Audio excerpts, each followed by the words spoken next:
Director at Kroll. Been with the company since 2008, based here in Austin, Texas. It's great to be back. Great to see a lot of familiar faces here. For those of you that are in person, we did have some swag to give away in the form of some Yeti tumblers. This is the second year in a row that we've been able to provide Yeti. Yeti is also a hometown Austin, Texas-based company, so definitely local is the theme here whenever you're in town. I've spoken about Kroll in the past. We're a financial advisory and risk advisory firm worldwide. We do quite a bit of work in the valuation space for property tax purposes, as well as other purposes too, including financial valuation and whether it be purchase price allocations or fairness opinions or bankruptcy opinions or solvency opinions, what have you. We do a fair amount of portfolio valuation as well. So we are the world's largest independent valuation advisor. And so we pride ourselves on that, making sure we have a good, fair, and independent point of view.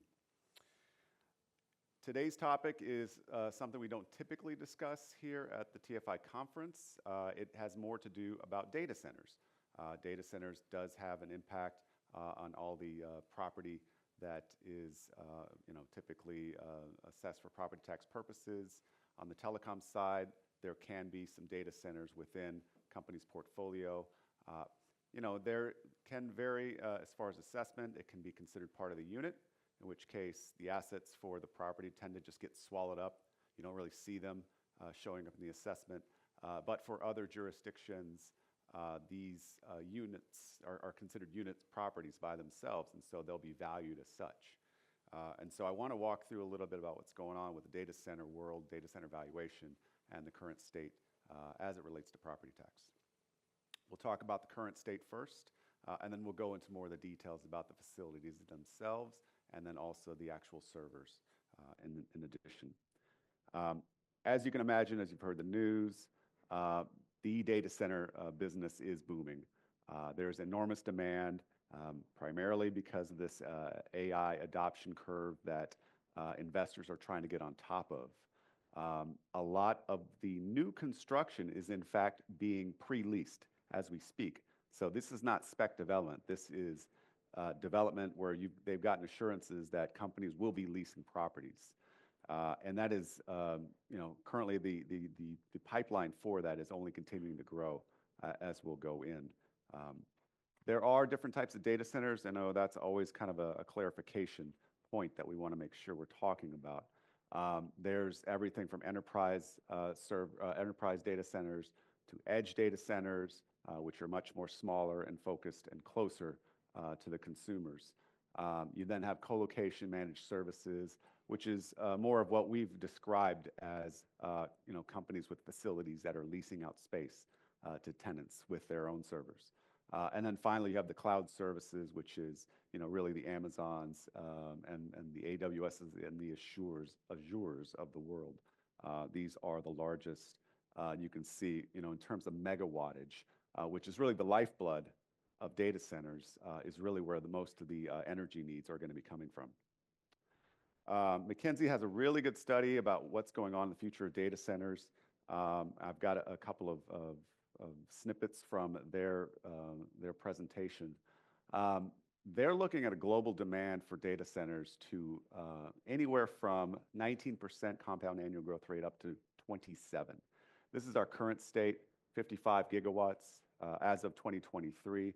Even in the mid-range, they're expecting that number to go to 219 gigawatts by 2030. I mean, that's a 22% compound annual growth rate. That is an enormous amount of power usage that's going into the assumptions that McKinsey is placing for their clients in order to determine what type of investments to make. So this is a very serious growth chart that really has to be taken into account. Whether you're talking about the current state or whether you're talking about AI state, McKinsey has identified which is which. And the current state, they're talking about, on average, for that 22% CAGR, which is that middle rate that they're talking about, 16% compound annual growth rates expected for just the status quo, just delivering the same types of analysis, same types of data that's been done in the past. Where the big growth, where they're coming from, is we're talking about the generative AI workload. It's like hyper advanced quantification, the technology that needs to be in place in order to deliver this particular data load or this particular energy load. That's a 39% CAGR from 2023 for an overall 22%.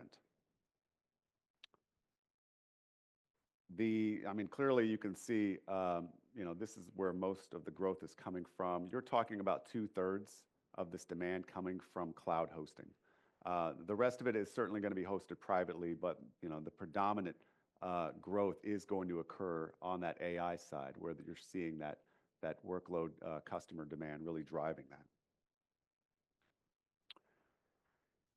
Where are the data centers in the United States? That's a pretty common question. We have here a chart also from McKinsey. Actually, this is from S&P Global by way of McKinsey, which talks about the primary data center markets, the secondary, and then really what you'd call an emerging market.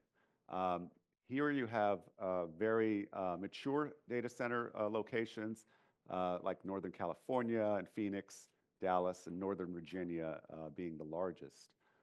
These have existing demand already in place of more than 800 megawatts. You have secondary markets. They're a lot smaller, but they are fast growing. These have pretty good infrastructure in place, good interconnect facilities, good sources of power. Those are the Albuquerques of the world, the Wyomings of the world, and also I would add, and this is Northwest, but Central Washington is also a big market for this. The problem is that we are running up against a situation where those existing primary and secondary markets are running out of power capability, the ability for a power producer to get that power to the data centers. Well, investors are looking for alternatives, and so they're looking for markets where there is power in demand, but there may not be other infrastructure in place. They may not have the interconnect facilities in order to get the connections so that they can get to the rest of the internet. And that's where you're talking about the emerging markets, areas like Minnesota, even Austin, and LA, Atlanta. These are areas that they have the capability, but there is going to be a significant amount of works to get them connected. But at least there's power, and power is the number 1, 2, and 3, and 4 concern for data centers. Okay, the facilities. What are the facilities? What we're talking about is really, you have to think about it being the data center itself. You have what's considered real property. Real property is the actual brick and mortar piece of it. It's all of the different real property components that go into a building that's hosting the data centers. That can include the power generator.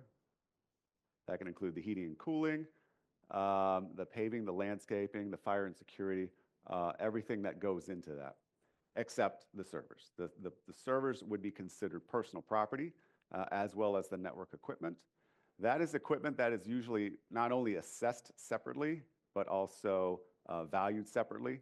It may not even be the same owner. If we're talking about a co-location facility, there'll be different owners. If we're talking about an owner-occupier, it will be the same. But there are certainly going to be different valuation methods when you're looking at personal property versus a real property center like the data center. When you're trying to value a data center, you're looking at, again, just the same 3 approaches to value that you'd use for every other unitary property. You have a cost approach, you have an income approach. The income approach, I think that I find is most common is what you'd refer to as a market rent analysis.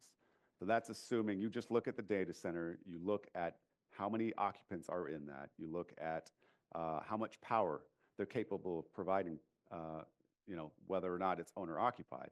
And then you just make the assumption that, okay, what happens if the owner took all of their stuff out, all of their servers out, and then they just rented out the space instead? So there's considerations on how to do that, but you also have to keep in mind that your assumptions are consistent with the current state of the property. go into more of that a little bit later. Um, there, there can also be a sales comparison approach if there are data centers that transact, and they do all the time. Um, and of course, the key challenge in doing a sales comparison approach is that you have to take the comparables that have occurred within a reasonable amount of time, and then you have to adjust them to match the subject. Well, that becomes a challenge because if there are multiple sales, then you are trying to adjust based off some factors that may be public information, that may not be. There may be some specific buyer and seller agreements that aren't in the purchase price. It may not be arm's length. There's a lot of analysis that has to go into that, and most of the time, what we find is that jurisdictions tend to either use that as supporting or they don't use it as at all. So you're really focused on just looking at a cost approach or an income approach. Again, taking into consideration that this would be treated as a unitary property. Okay, we'll talk about the key drivers of value. What makes a data center more valuable versus less valuable? Being the tier capability. I think everyone can kind of understand as data centers become more and more capable of providing services, some data centers may need to assure their customers or their tenants that there will be a certain amount of uptime built into the quality of service for their network. Tier 1 is the lowest basic capability, and it goes all the way up to Tier 4. Unofficially, there are Tier 5 capabilities as well. And then you start looking at these uptimes, and when you look at this kind of uptime, you really think about how, in some cases, I'm looking at a 99.6% percentage. That sounds very impressive until you realize you're talking about it being down for over a day per the year. So you can clearly see that there would be customers out there that if they, we're talking about Gmail. If you were out, if you couldn't access your Gmail for an entire day, I think you'd probably wouldn't stick around past, and you'd find a different provider right away. So if there's customers that may not require that that strong infrastructure needed to support multiple redundancies, then sure, that could be a cost-effective solution for your company or your business or your tenants. But as cloud services improve up to Tier 4, they become more fault tolerant. They become higher uptime requirements, and you're looking at just minutes of a year. And again, direct correlation to rents. The higher the tier, the more the rents that you have to pay. And you also think about the higher the tier, the more infrastructure that you're going to require. You're going to need more generators to support downtime. You're going to need more UPS and batteries, more switch gears, chillers, pumps. All of that is going to be important to keep in mind. So there is, though, when you're considering rents are higher for the tier facilities, does that mean automatically that the higher the rent, the more valuable the property is? Well, yes, to some extent, but you also have to consider that in a lot of cases, when you do charge more, you're also bringing in more equipment in order to support the uptime that's needed. Well, that equipment doesn't necessarily have the same useful life as the building shell itself.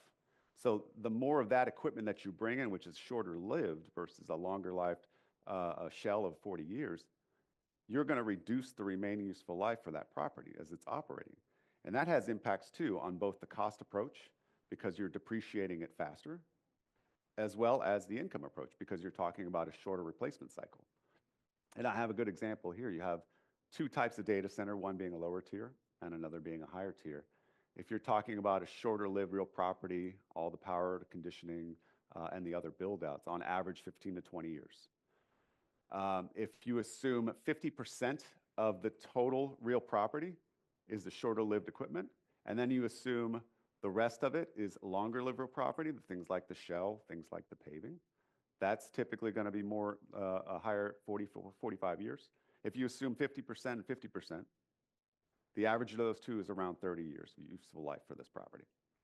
If you have a higher tier property, for example, you may say 75% of that shorter lived property is actually going to be in place, with the other 25% being the building shell, just because you've added more investment, but it's very shorter lived, with a net effect of reducing the useful life of the property from 30 years to 24 years. That's just one example that we see when you're talking about the complexity of the changing of the tiers, that it's not just a linear trend, that you also have to take into account. there's other adjustments that go the other way as well. Another one is a driver of value is market rents. And I present this chart. This is really twofold in what we present. The first one being that you are seeing overall rents increasing for co-location facilities, but also you can see a bifurcation in the price points. So this bottom chart right here, this bottom graph here, the one in the red, that actually shows the price point for a customer who's needing 5 megawatts or more for their needs, for their renting facilities. And as you go further up, you can see charts for smaller and smaller data needs, or power needs. You have a 1 megawatt to 5 megawatt usage, 250 kilowatt to 1 megawatt, and then the smallest one being. You can clearly see the smallest need is going to be the highest price. You know, that anecdotally makes sense, because if you're talking about economies of scale, then you'll be able to go in and get more pricing power, more bargaining power. A customer can just come in and say, look, I need 10 megawatts. I'm not paying those prices. You need to give me a break on what I'm going to pay for. Across the board, you can see hefty amounts of rents increasing, and that's directly affected by the lack of supply that's available in the market because of all of this usage and investors needing to seek out new data centers in order to meet that demand. But you can also see that the largest data center tenant usage is really not increasing at the same rate. So what does that impact when you're talking about valuation? Well, the higher number of tenants that you have is actually going to have some impact on the income approach. Clearly, if you have a bunch of these tenants here, you're going to pay you're going to get a whole bunch of money as a tenant provider or a data center provider, that you'll be able to maximize the amount of revenue that you'll be able to achieve if you're just putting a bunch of 250 kilowatt customers inside of your, say, 30 megawatt data center. Now, you also have to keep in mind that you have to have the matched profile taking into account what else goes into that. If you're talking about a multi-tenant facility, there is a lot of infrastructure that goes into place in order to support those customers. You know, you can't just walk into a data center who is a single owner or operator and expect that you're going to rent out 40 racks here, 30 racks here, 10 racks here, and get a bunch of smaller customers in. You have to worry about security. You know, you can't let one tenant come in and go and just, rip down and damage somebody else's property. You have to build caging. You have to build metering. You have to build support in order to get those customers. So this is one thing that we've dealt with one of our clients in Central Washington, is that we had a single owner operator of, a very large facility out there. But when it came to doing the market pricing, they chose to use the pricing for the smallest customer possible. Well, it doesn't make any sense for them to do that because there's not any infrastructure. You'd have to take into account that additional cost to build those additional facilities. And maybe that takes the form of a functional obsolescence penalty or some type of cost to cure. Now, the alternative would just simply to be, you use the lower pricing power that's built into that. But there is a need to make sure that you're matching the inputs with the actual facility's subject use. Another driver is vacancy. You can certainly imagine, if you're doing some type of gross rental analysis for a rental or an income-producing property, the lower the vacancy rates, the higher the value of the property will be. And there is very much a trend. I would say, some people would say it's going towards zero. I don't think that's going to be realistic. But there are certainly declining vacancies going on. But you also must consider whether or not the subject property, whether or not the vacancy rates have any impact in your income approaches and your market approaches. Because you have an actual vacancy rate, say you're looking at a subject property which has a vacancy rate of 10%. You may have you're looking at an analysis which shows the market rate for that area may be 3%. Well, what's that telling you? Should you just pop in the 3% and be done with it? Not necessarily, because if you're looking at the 10% rate, you may not be considering kind of the further details about what's going on with that subject property. Why is it only 90% occupied? Is there some type of inferiority that the subject property has relative to the rest of the market? Those are the types of things that you'd want to kind of explore if you're looking at actual versus market vacancies. That if there's an adjustment that needs to be made, that probably would want to be considered on both your income and your cost approach. One of the other, closer to the end here on the drivers of value is region. There's a big chart here, but it's got both primary markets, which we kind of reviewed, and also secondary markets. The primary markets, as you can imagine, have the higher rents. And you can typically see, I think these are ranked in terms of size. Northern Virginia, by far the largest, with 2,600 megawatts of power. On an average, they achieve rates of 165 to 205. Again, that's for the smallest demand possible for 250 kilowatt customers, not for your big players. And then you have your secondary markets. They can be lower, they can be higher. For example, in Central Washington, you've got lower rates here, $135 to $175.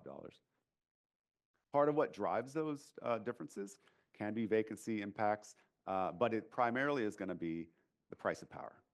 If you're in markets where you can get cheaper pricing, you are more than likely going to pass that to the customer, and the lower the price of power, the lower the rental, and thus you're inducing demand for your location. Now, there may be cases where data center operators are price taking, where you have a certain situation where they're paying a low price, but they keep their rents up. They're actually adding profit and taking profit from the prices that they're paying on the power versus what they're actually charging the customer. And that might just be a market function. They're talking about, if there's limited demand, well, you're going to pay the high price anyway, no matter where you go. But it's something to keep in mind too, that high rental prices may not necessarily translate to a higher value, because when you're renting, and I think I should probably pointed this out sooner, when you're renting for power pricing, that's an all-in number. You're getting the price of everything. You're getting all the support. You just plug in, and the company, the lessor, will pay all the costs that go into that. So the higher demand or the higher rental rates don't necessarily translate to a gross profit adjustment, because you have to take into account that market pricing for the power as well. Other risks that we talk about with data center facilities, power grid concerns, and I think this is more of a Steve's point. The data centers currently, as they stand, consume in the US 3% of all power. According to the estimates that McKinsey put out there, that's going to approach 11%, so 1/10, more than 1/10 of all US power generated in the next decade. The lead time for the power connection to the grid right now is currently 3 years. So, clearly we talked about building into emerging markets, and maybe they have power. It's going to take you a while to build to that, but at the same time, it may not have interconnect facilities, which means you have a couple of years to build that and get that into place. So it's worth their time if they're talking about 3 years to build out to the grid. Let's spend the time to construct the underlying infrastructure as well. Is clean data? Clean data is always a question about whether or not you can get that at the gigawatt scale. There was an executive order last week that directed the DoD and the DOE to lease sites to data centers, primarily using geothermal and nuclear. I haven't checked to see, that might have been revoked or it might have been rescinded since the 20th. I would be interested to know, but that is kind of the thinking right now, is that, well, we have all of this federal land, it could be possible. Could be. I think there are some doubts just knowing the capabilities of, of the data center usage and whether or not the demand can really meet the supply. And then, of course, you know, the concern about whether or not the demand and increasing all of that gigawatt usage can be supported with our current infrastructure. It is one of the oldest in the world, and you know, there's always going to be impacts of extreme weather and other you know, displacements of power that really need to be taken into account. You have labor attrition. There is certainly a hot market for data centers. That means a hot market for data center operators. And so you have to keep that into account, that there's experienced staff that are changing positions because they can. They're price takers just like the rest of us. You know, and then a question about whether or not this is more of a bubble, I think is something that really needs to be discussed. You know, McKinsey has their assumptions. Investors have their assumptions. Is there a concern that the assumptions are overstated? You know, and to kind of put yourself on the other side of it, you really you look towards other people and where they think it's going. And I really like this quote from Jim Robb, who's the president of the North American Electric Reliability Corp. He mentions this. We saw this with the internet in the 90s and 2000s. We had similar concerns that largely didn't occur because our chips got better, the algorithms got better. We will see something similar happen with the AI chips.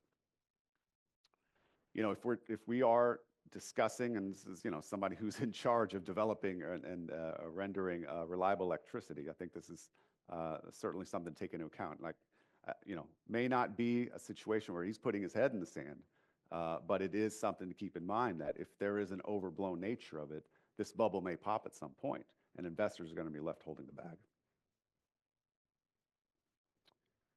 That's the facilities. We talk about the servers and network equipment next. And this one, I like to point out that it is, you know, this can be a wake-up call for those of you who've not been into a data center in a couple of years or have preconceived notions about what it is that a data center looks like. And I brought this picture because I really wanted to bring this home. So on the left is a typical traditional multi-CPU blade server. It's what's called 1U, or 1 unit. A typical server rack is 42 units, so you'd have 42 servers stacked one on top of the other inside of a data room. You have, you know, these things on average cost around $10,000. This is probably what, you know, most of us would think about when they talk about servers. What does a server look like? Well, it looks like that. Well, fast forward to today, that's not what's going on inside of these large AI-focused cloud-based servers. You're seeing something different. You're seeing something on the right. On the right, this is a modern GPU server. GPU is graphical processing unit. It allows for massive parallel computation. This is a 10U system, so it is, you know, the size of 10 of those put together. And there's 8 GPUs inside this thing.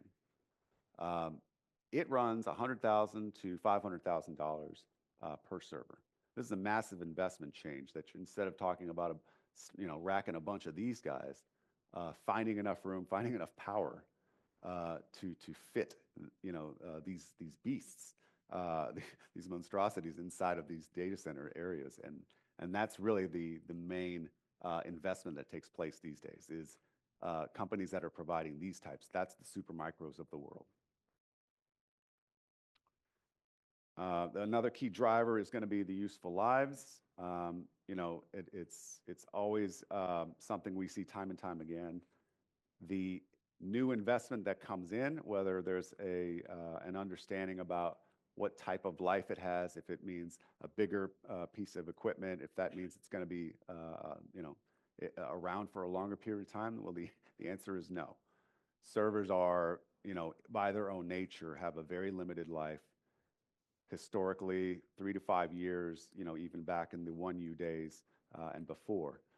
And even now with the modern servers that we're talking about, you know, according to all the major cloud providers and according to even some smaller providers, that useful life range hasn't changed. It's still 3 to 5 years.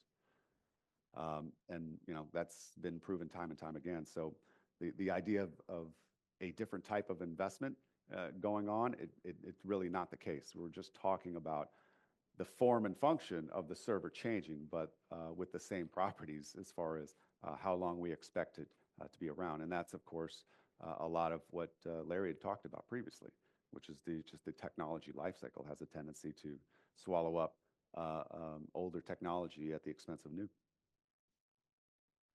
And then the final component we talk about is soft costs. We have a situation where these newest generations of servers are becoming ever more complex and introducing higher soft costs, not only with software that's embedded, but also warranty costs. We've seen this where historically soft costs, these types of soft costs represent less than 5% of the capitalized cost of the servers. This is all before all of the loaded software or application software is considered. We're just talking about the metal and the BIOS and everything else that goes into that before all the software is accounted for, whether that's inside the box or purchased separately. Historically, these soft costs are usually around 5% or less. But what we're seeing is because of the magnitude of the interplay between the GPUs and the rest of the system, those costs are now approaching somewhere around 10 to 30%. And the large majority of that is the warranty. The warranties of the vendor, for example, it may, or the vendor itself, like Supermicro, it may also come from vendors of the GPUs. So you have your GPU server producers of the world. And I've just put some numbers to this, where the jurisdictions, in cases where these types of soft costs may not be considered taxable, if you have a company that's, for example, spending $1 billion on a server project, those types of soft costs can comprise anywhere from $1.5 million to $4.5 million of first-year taxes that are paid. So it is a very significant portion for these companies, which are, and especially the cloud providers. $1 billion of investment is a drop in the hat for them. This is a typical investment for them. So these are very, very large dollars that we're talking about that really need to be taken into consideration if you're talking about what's taxable and where. I also, I have a couple more slides here, and then looks like we might wrap up here early.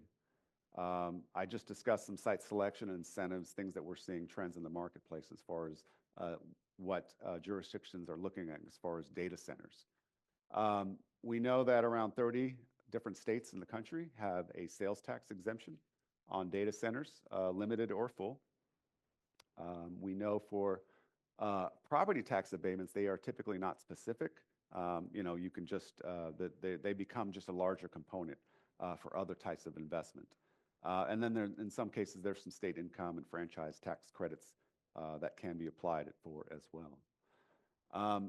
The current trends that we see in this space, it tends to vary, but it's certainly I would describe it as fading interest. I have an example of a couple of jurisdictions here where we're kind of seeing a sea change. In Georgia, there's some beefing going on with the legislature and Governor Kemp about whether or not they want to pause the sales tax exemption for data centers. The legislature passed it, Governor Kemp vetoed it, and now it's going to be taken up again in 2025 in the form of an overall state energy plan. So a little bit more of a holistic approach as opposed to just piecemeal killing it off. You also have just within Georgia an instance where Atlanta is moving on their own. They want to ban data centers completely from opening in any neighborhoods near transit and the belt lines. So now you have situations where they're fighting corporations that are seeking to invest in areas for the sake of affordable housing, that they want to be able to maximize the use of people actually living in these areas near cities, near transit, near the Beltline areas so that they can get in and out. Virginia, they have more partisan bills, just trying to introduce more efficiency and really to kind of put some guardrails on the investment that's been going on. Obviously Virginia is one of the big leaders in data center demand and usage, and is seeking to grow But, obviously there's some consideration about, are we growing too fast? Do we need something to kind of help slow it down or manage it a little bit better? Connecticut, there's cities that are just banning the investment altogether. Ohio is saying these tax breaks don't make any sense. In Texas, data centers are not even eligible for the new Jetty program because, well, I mean, it makes sense that they're not providing, the significant number of jobs that are needed. And that's always been the focus for these types of programs, is they want to maximize employment. And if you only have 3 people in a data center that cost you $500 million to build, that may not be of benefit to the city to support. So yeah, the takeaway being the higher scrutiny and really kind of a fading of interest as far as an investment goes. Okay. That's it, guys. Any questions, any discussion topics?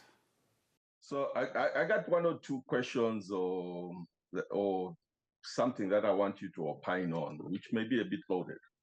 So, just from recent events, we saw the Constellation Energy signing a big power purchase agreement with Microsoft, trying to revive the 3 Mile Island. So the first question is, so we saw that 3 Mile Island is coming on board because largely because of the PPA agreement with Microsoft that Constellation Energy has. So how do you consider, in your appraisals, surely, or I must say, how do you consider companies that have these PPAs in place and those that don't have? Or if the PPAs are in place, the different lengths in PPA agreements, how are these being captured in the appraisal of these data centers? That's the first question. The second question, piggybacking off the PPAs again, if we are talking about, we saw a recent case in San Antonio with a wind farm company and Del Valle, where they were saying PPAs are intangibles. So how are these PPAs being considered? Again, this is looking from the intangible perspective. Yeah, well, thanks, Wemby. This is no like, it's not like, it is just like, it is no different, excuse me, there's no different than any other industry when we're talking about power purchase agreements. If you have a favorable power purchase agreement relative to market, you may consider the rest of it as an intangible because you have a market advantage. You have a built-in contract, which allows you to recoup the costs that you otherwise would have paid if you're going to the market as is. I don't see a lot of those types of adjustments being made in data center appraisals for property tax purposes. And a lot of that may just be because of the unfamiliarity with power purchase agreements or the fact that they're going to grow. I can certainly see that becoming a need to address down the road. The PPA agreements are something that's been around for a long time for other types of property, and given the growth of data centers, it's only a matter of time before those get discussed as well. Yeah, Ruben, so you talk about the power consumption a lot. A big portion of it goes into network, traffic itself, right? The powering the servers and the equipment. But, there's a significant portion that goes to the air conditioning, right? You have to keep those servers at a certain temperature, below a certain temperature, otherwise they overheat and you have the, emergency shutdown. So, when we look at your map, the big footprint is on the south, right? You see Texases, you see the Arizonas of the world, like the Californias. Do you see any forecasts or any trends of going up north to take advantage of the climate, the Montanas and North Dakotas of the world? Because it looks very empty up in that area, and it seemed like you can take advantage at least for 4 or 5 months of the year to not to use as much energy for the air conditioning, correct? We didn't see any of that in the analysis that we did for this presentation, and I kind of anecdotally have seen instances where big cloud providers are moving to very extreme north areas in order to save costs. But moving at those costs and reducing the other expenses does have its own cost to take into an account because you still have to be near the power, you still have to be near interconnect facilities. So you may be saving money in one area operationally, but you have to adjust for higher costs elsewhere. As far as the future of energy efficiency, or I think what they call PUE in the jargon of the industry, that we've approached a number which is very close to the energy that's needed for the actual servers themselves versus the energy needed to maintain the cooling and the other support.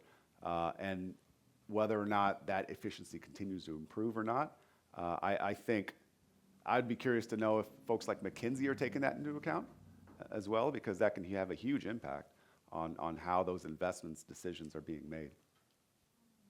And then all the more reason to annex Canada. And Greenland. We got to start talking about Greenland, guys. Great presentation. Thank you very much. Questions surrounding the ATL ban that you mentioned and their concern for data centers being opened in neighborhood or near transit.